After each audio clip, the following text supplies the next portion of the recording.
وہ اب دیکھیں 2 باتیں کر چکے ہیں. ایک تو کہہ چکے ہیں کہ کچھ عرصہ میں ترقیاتی کام کرنے دو. دوسرا انہوں نے کہا جی کہ اگر اسمبلی توڑ دی تو آپ کو گرفتار کر دیں گے, بہت ماریں گے, پی ٹی آئی کی صورت ہے. میرا خیال یہ 2 باتیں عمران خان اس سے آگے نکل گئے. مارنے, مار کھانے, مقدمے, اس کے بندے بھگت رہے ہیں, اس سے اب وہ ڈرے گا نہیں. ان کا خیال ہے کہ اس کو ڈرا دیں. اس سے اگر ڈرتا تو گولی کھا کے بھی بندہ بول رہا ہے, اس کے بندوں کو اریاں بھی کیا, جیلوں میں بھی ڈالیں. نہیں, وہ گولی تو کہا جا رہا ہے کہ ان کے اپنے گارڈ نے ہی چلائی تھی, وہ فائرنگ تو انہوں نے کی تھی. ویڈیوز بھی اس کی وائرل ہوئی ہوئی ہیں. اس پہ اگر ہم بات کریں گے تو کافی لمبی ہو جائے گی. باقی اسمبلیاں تحلیل کرنے کے بعد سننے میں آ رہا ہے, فواد چودھری نے بھی آج بیان دیا ہے کہ اسمبلیاں تحلیل کرنے کا جب بیان دیا گیا یا اعلان کیا گیا تو نون لیگ کو بہت بڑا دھچکا لگا ہے. کیا واقعی ایسا ہے عابد عباسی صاحب؟ اور اس کے ساتھ ساتھ وہ ان کا یہ بھی کہنا ہے شیخ رشید کا کہ نہ تو تحریک عدم اعتماد آ سکتی ہے, نہ گورنر راج لگ سکتا ہے, قوم الیکشن کی تیاری کرے. تو کیا یہ درست ہے؟ میرا خیال ہے الیکشن تو اب دیکھیں لاسٹ ایئر جو ہے وہ ویسے بھی الیکشن کا سال ہوتا ہے, اور اس سارے عرصے کے اندر جب سے عمران خان گئے تو تمام سیاسی جماعتیں الیکشن کی طرف ہی جا رہی ہیں. چونکہ پی ٹی آئی اس وقت سڑکوں پر ہے, اپوزیشن کی جماعت ہے, 2 سے 3 صوبوں اس کی گورنمنٹ ہے, اور دوسری جانب جو گورنمنٹ ہے, جو فیڈرل گورنمنٹ ہے, وہ اس لحاظ سے سڑکوں پر ہے کہ وہ پنجاب کے اندر اپوزیشن میں ہے, باقی صوبوں میں اپوزیشن میں ہے, سندھ کے اندر اگر گورنمنٹ ہے تو پیپلز پارٹی کی ہے. تو اس حالات کے اندر ہر سیاسی جماعت جو ہے وہ الیکشن کی تیاری میں ہی ہے. لیکن فیڈرل گورنمنٹ یعنی جو مسلم لیگ نون ہے وہ یہ چاہتی ہے کہ الیکشن جو ہے وہ مقررہ وقت پر ہوں. اس کی وجہ اس کی وجہ کہا تھا مریم نواز کے آپ بیانات دیکھ لیں, پھر اس کے آپ وزیر داخلہ کے بیانات دیکھ لیں, انہوں نے خود کہا تھا کہ آپ اسمبلیاں تحلیل کریں, الیکشن تو ہم کروائیں گے. دیکھیے یہ پولیٹیکل ایکسٹنٹ یا پولیٹیکل جو سٹیٹمنٹ ہوتی ہے وہ ایک ڈیفرنٹ رکھتی وقت کے اعتبار سے, اور چونکہ گراؤنڈ ریئلٹی اس وقت ڈیفرنٹ ہے, وہ اس لحاظ سے ڈیفرنٹ ہے کہ یہ جو پی ڈی ایم کی گورنمنٹ ہے, یہ جو موجودہ حکومت ہے, اس کو آتے ہی پیٹرول مہنگا کرنا پڑا, مہنگائی اس کے نتیجے میں اوپر چلی گئی, ڈالر اوپر چلا گیا. لیکن ان کو پتا تو تھا نا کہ کیا صورتحال ہے, تو پھر انہوں نے اقتدار کیوں سنبھالا جب یہ کنٹرول نہیں کر سکتے تھے؟ بالکل درست ہے, لیکن اب وہ یہ چاہتے ہیں کہ ہم اس کو اوور کم کریں, ہم ایک نیا پیکج لائیں جو ان کے خیال کے مطابق, جس کا جو ڈسکشن ہے کہ ہم فروری میں ایسا پیکج لے کے آئیں جس سے ریلیف مل سکے پبلک کو, لوگوں کو, اور اس کے نتیجے میں جب ہم الیکشن میں جائیں تو الیکشن سے پہلے جو بجٹ ہے, بجٹ کے اندر ہم ایسے پروجیکٹ رکھ کے جائیں جس کو ہم الیکشن میں کیش کرا سکیں. دیکھیے وہ جس سال کے اندر سے نئی گورنمنٹ آئی ہے اس سال میں کوئی بھی سیاسی جماعت حکومت لینے کو تیار نہیں ہوتی, چونکہ وہ آخری سال الیکشن کا سال ہوتا ہے, مشکل ہوتی ہے سب کے لیے. تو اس اعتبار سے ان کا خیال یہ ہے کہ ہم ایسے منصوبہ جات لے کے آئیں جس کے نتیجے میں الیکشن میں جائیں تو ان کے وہ فیور لے سکیں. اور اس وقت چونکہ گورنمنٹ اگر جاتی ہے, آپ دیکھیے اس کے پاس اس طرح کی سپورٹ جو ہے پبلک سپورٹ نہیں ہوگی. جوڑ توڑ کرنا ہر سیاسی جماعت کا حق ہے, وہ ہو بھی رہا ہے. اور اس وقت بھی اگر عمران خان نے جو اسٹیٹمنٹ دی, چونکہ دیکھیے اسمبلی تحلیل کی جو طریقہ کار ہے اس کے مطابق وزیر اعلیٰ ایڈوائز کرے گا, اوپر جائے گی, گورنر کے پاس جائے گی, گورنر اس کو جو ہے اس پر سائن کرے گا, تو اس کے بعد یہ اسمبلیاں جو ہے وہ تحلیل ہوں گی. خان صاحب کی صرف ایک اسٹیٹمنٹ ہونی ہے, لیکن خان صاحب اس کو تحلیل نہیں کر سکتے. یہ نہیں کہہ سکتے کہ میں نے آج اسمبلی تحلیل کر رہا ہوں تو تحلیل ہوگی. اس کے لیے ایک قانونی پروسیس ہے, وہ کمپلیٹ ہوگا. لیکن دوسری طرف میں صرف اتنی بات کہوں گا کہ چونکہ جو فیڈرل کی گورنمنٹ ہے وہ یہ چاہتی ہے کہ کسی طرح یہ الیکشن اپنے وقت کی طرف جائے, اپریل کے بعد جائے, تو ان کے پاس ایک جو کام کرنے کا وقت ہے یا ان کے پاس جو وقت ہے شاید ان کے فیور میں ہو جائے, اور نیکسٹ جو الیکشن ہے وہ اس سے زیادہ سیٹیں لے کر دوبارہ اسمبلی میں آ سکیں. میں صرف یہاں بعض ضرور ایک بات کہوں گا. آپ دیکھیے کہ ایمرجنسی ہو, ناگزیر حالات ہوں, تو 1 سال کے لیے آپ انتخابات کو آگے مؤخر بھی کر سکتے ہیں. تو ان کا یہ خیال ہے, بلکہ ان کو بتایا گیا کہ قطعی طور پہ بر وقت انتخابات نہیں کرائیں گے. اس کے نتیجے میں وہ یہ کہتے ہیں کہ جی جب ہمیں لایا گیا تو اس وقت تو ہم نے تو مشکل فیصلے کیے, ہم نے تو مہنگائی کی ہے, ڈالر اوپر چلا گیا, ہم نے پیٹرول, لہٰذا ہم نے اپنی کریڈیبلٹی ختم کی ہے. لیکن جس دن عمران خان کے خلاف عدم اعتماد ہوا, اس کے 2 مہینے کے اندر اگر انتخابات ہو جاتے تو عمران خان کو 25% بھی ووٹ نہ ملتا. اس کی تو گراف بہت نیچے تھا. جب عمران خان گیا ہے, اس حکومت نے مشکل فیصلے کیے ہیں, پیٹرول کی قیمت بڑھائی ہے, ساری چیزوں کی مہنگائی ہو گئی ہے, تو اس کے نتیجے میں وہ کہتے ہیں ہماری تو کریڈیبلٹی خراب ہوگی. لہٰذا وہ اس وقت تک انتخابات نہیں کرانا چاہیں گے جب تک وہ اس محسوس نہ کر لیں کہ وہ قومی اسمبلی میں اور صوبائی اسمبلیوں میں اپنی اکثریت لا سکیں گے. لہٰذا وہ اس کو مؤخر کریں گے. عمران خان اجلت کہتا ہے کہ اجلت کی بات کرو تو ممکن ہے بر وقت انتخابات ہو جائیں, اس دوران وہ کوئی چیز چاہتا ہے کہ مجھے کوئی یقین دہانی کرائی جائے گی, نہیں ہو تو پھر میں اتنا گند کر لوں گا تاکہ پھر معیشت اور نیچے جائے. دیکھیں جہاں تک معاشی صورتحال ہے وہ تو بتدریج جب پیپلز پارٹی کی حکومت سے بتدریج نیچے آنا شروع ہوگی. عمران خان کے دور میں انہوں نے کچھ غیر ملکی جو طلبدار ہیں یا پی ٹی اے کے لوگ، تحریک کے لوگ ہیں، پاکستان تحریک انصاف کے لوگ، انہوں نے پیسے بھیجے، پھر اعتماد بھی شروع ہو گیا. پھر آپ دیکھیں فیصل آباد میں میلے ویلے ساری چل رہی، جیسے بھی یہ کام چل گیا تھا. اس کے بعد جب سیاسی عدم استحکام آیا تو نتیجتاً یہ ہوا کہ معیشت نیچے جانا شروع ہوئی، فیکٹریاں بند ہو گئی ہیں. اب لوگ اتنے بھوکے ہو گئے کہ روز یہاں اسلام آباد میں آپ دیکھیں چوریاں، ڈکیتیاں اور رازانی شروع ہو گئی ہے. تو یہ صورتحال سنبھالنے کے لیے بھی کیا پی ٹی آئی ہے، نون ہے، پیپلز پارٹی، کوئی پارٹی بھی، جمعیت علماء اسلام اس طرح توجہ نہیں دے رہے. وہ یہ کہتے ہیں اقتدار اختیار یہ جو دولت کی دیوی ہے، یہ سارے پجاری کہتے ہیں ہمارے پاس موجود رہو تاکہ ہم زیادہ سے زیادہ اس کے بھیٹ وصول کریں. یہ چکر ہے. لیکن لوگ کس طرح پس رہے ہیں، معیشت کتنی نیچے جا رہی ہے، اس کا خمیازہ پاکستان کو کتنا بھگتنا پڑے گا، اس طرف کسی کی توجہ نہیں ہے، نہ ہی یہ توجہ دینا چاہتے ہیں. اگر ہاں کہ آیا حکومت جب بھی یہ انتخابات کا وقت آئے گا یہ ایمرجنسی بھی لگا سکتے ہیں. معاشی حالات برے ہوتے ہیں. سندھ حکومت کہتی ہے اور بلوچستان دونوں کہتے ہیں کہ ہمارا 80% علاقہ جو ہے وہ پانی میں ڈوبا ہوا ہے، لہٰذا انتخابات نہیں ہو سکتے. اب جب پنجاب میں ان کی حکومت ہوگی تو یا کوئی آئے گا انٹرم آئے گا تو وہ بھی کہے گا جی کہ کوئی سلمان سے آگے تک جتنا بھی علاقہ سارا ڈوبا ہو یہاں تک انتخابات ہو نہیں سکتے. اس کے بعد ایک اور مرحلہ بھی ہے کہ وہ چیف الیکشن کمیشن اس طرف بھی چل کے رہے کہ جناب آئین کے مطابق سینسس ہونا چاہیے، مردم شماری ہونی چاہیے، اس کے تحت نئے حلقہ بندیوں تو نئی حلقہ بندیاں مردم شماری کے عبوری انہوں نے فہرست بھیج رہے ہیں، مکمل بھیجتے ہیں تو اس کے لیے بھی 2 سال چاہیے. تو موجودہ حکومت یا اقتدار میں جو موجود ہے وہ ان انتخابات کو 2-3 سال تک بھی مؤخر کرنا چاہتے ہیں. لہٰذا عمران خان کا خیال ہے کہ میں 2-3 مہینے کی اگر بات کروں گا، شور کروں گا تو ممکن ہے بر وقت ہو جائے. ٹھیک ہے. عباسی صاحب، ڈاکٹر ودود صاحب نے الیکشن ملتوی کرنے کی بات کی، کراچی کی بھی بات کی، اور آج کی اگر بات کی جائے تو اسلام آباد میں بھی جو بلدیاتی الیکشن ہے ان میں تاخیر کی بازگشت سنائی دی، اور اسی حوالے سے یونین کونسلز میں اضافے کی سمری بھی بھجوائی گئی، وہ قبول بھی کر لی گئی، اور اسلام آباد کی یونین کونسلز 101 سے بڑھا کر 125 کرنے کی منظوری دے دی گئی. جبکہ الیکشن کمیشن کی اگر بات کی جائے تو الیکشن کمیشن کی طرف سے 101 یونین کونسلز پر 31 دسمبر کو انتخابات کروانے کا شیڈیول جاری ہو چکا تھا. ابھی آپ مجھے یہ بتائیں جو شیڈیول جاری ہو چکا تھا اس کا کیا ہوگا؟ کیا اگر شیڈیول جاری ہو جائے تو اس کے بعد بھی انتخابات ملتوی ہو سکتے ہیں؟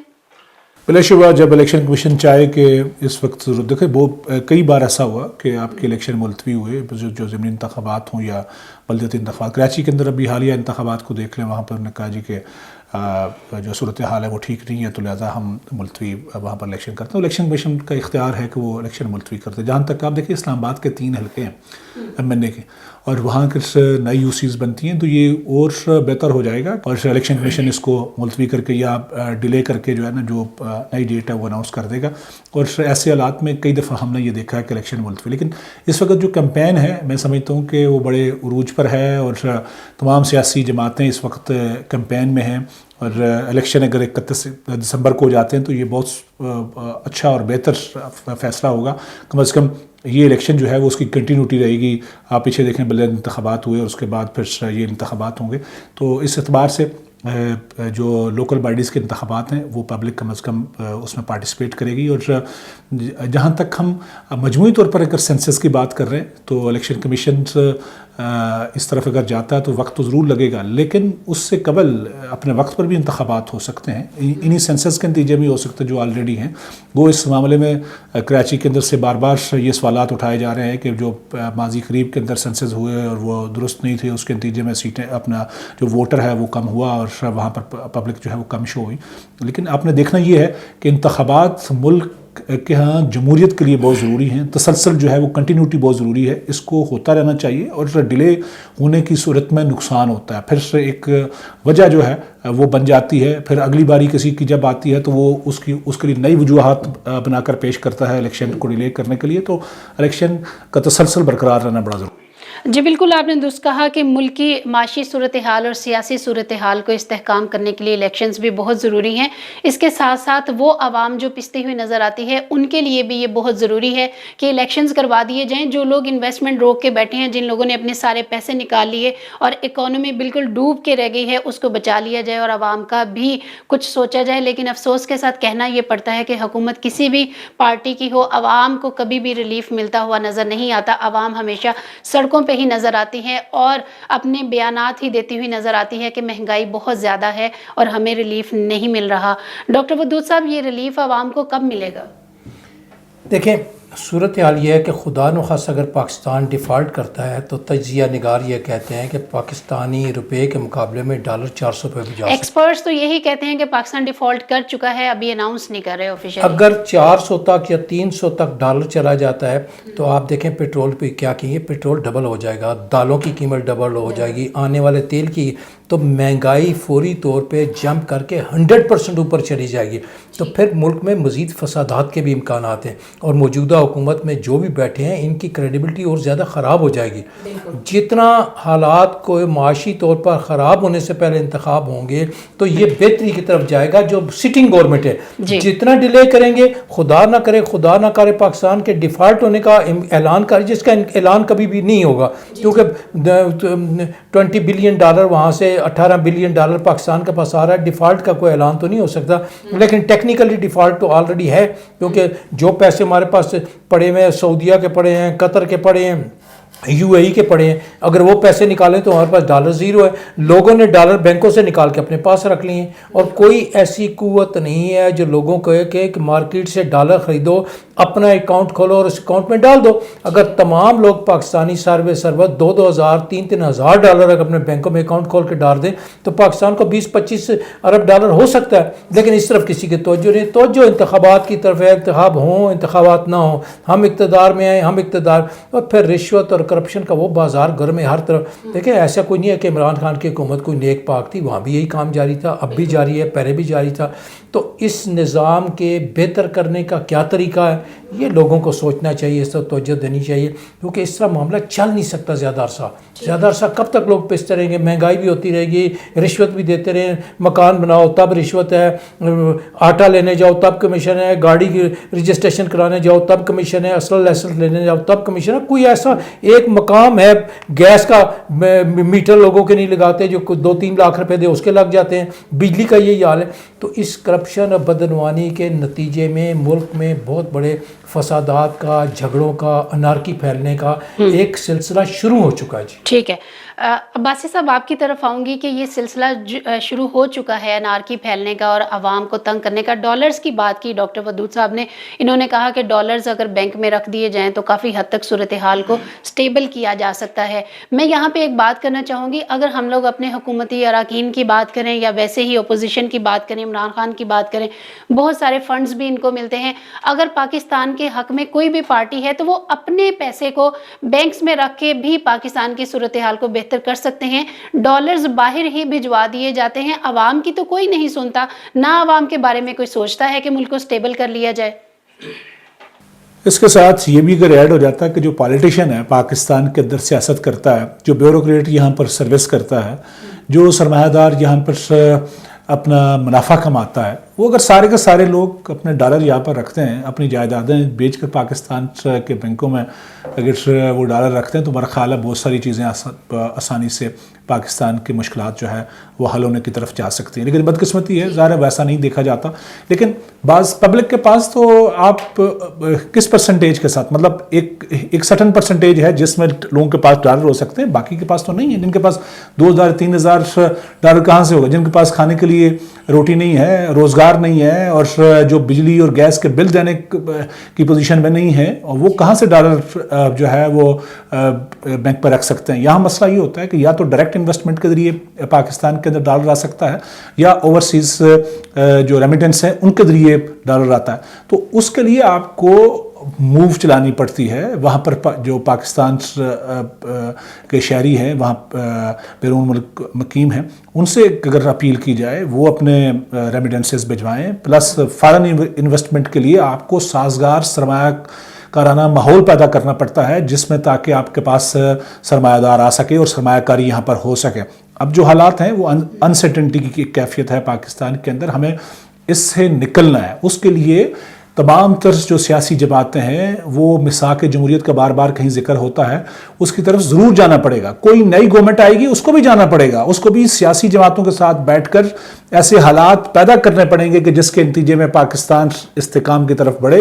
اور جو معاشی حالات ہیں, دیکھیے ہم شاید تجزیہ کار اپنی جگہ بات کرتے ہیں کہ ڈیفالٹ ہو رہا, ہم اس خدشات کہ اس ریڈ لائن پر ضرور کھڑے ہیں کہ جہاں پر پاکستان جا سکتا ہے, لیکن ہمیں اگر جس طرح کی جو فنڈز یا جس طرح کی ہمارے پروگرام اس وقت متوقع ہیں وہ سب کے سب ہو جائیں تو میرا خیال ہے پاکستان ڈیفالٹ کی طرف نہیں جا پائے گا یا نہیں جا سکتا.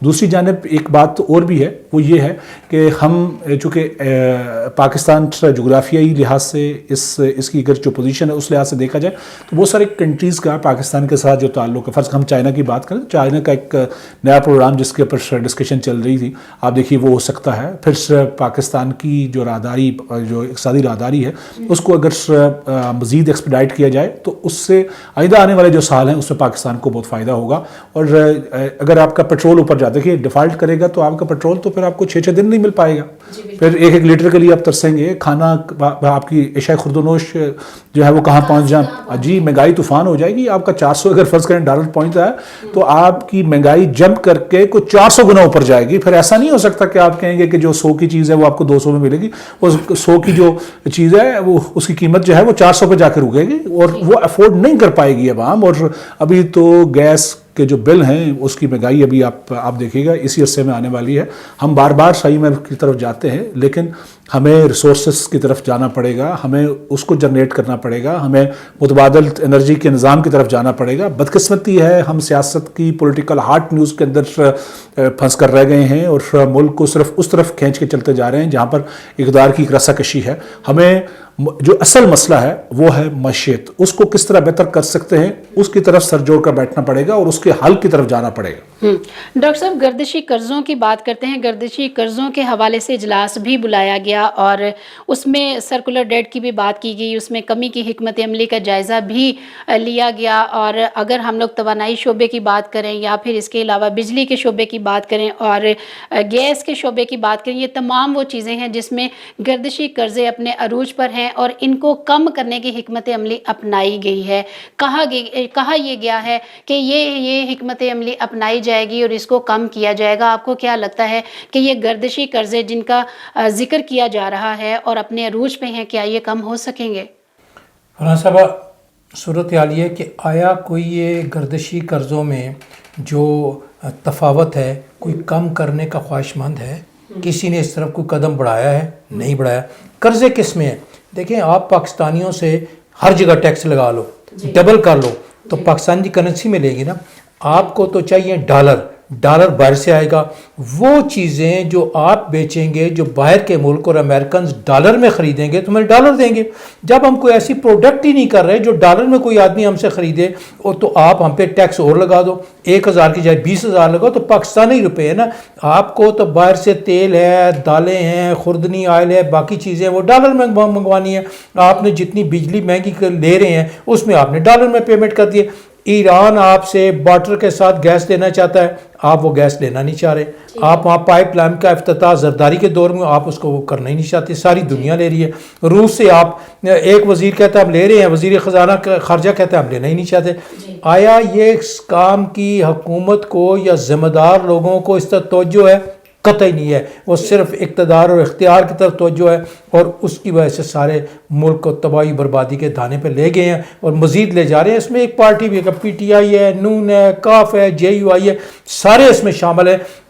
یہ دیکھیں مثال کے جمہوریت کی بات ہے. مثال کے جمہوریت کیا تھا جی, ایک باری آپ لگایا کریں گے, ہم لگائیں گے, نیب کا چیئرمین ہم مل کے لگائیں گے, الیکشن کمیشن مل کے لگائیں گے, فلانا کریں گے, جج مل کے لگائیں گے. بھائی کوئی بندہ عوام کا بھی بیچ رکھو, ایسی میثاق عوام بھی تو کرو کہ ان ججوں کے لیے کوئی عوام بیٹھی اور کہے کہ ایماندار جج ہوگا, ان کے لیے نیب میں کوئی ایماندار بندہ ہوگا, کوئی ایسا بھی میثاق کرو. یہ کوئی نہیں ہے میثاق. ہم لندن میں موجود تھے, اس میثاق میں اٹھ جاتے تھے, واپس آتے, تمہارا مفاد کیا, ہمارا مفاد. 2 پارٹیوں کی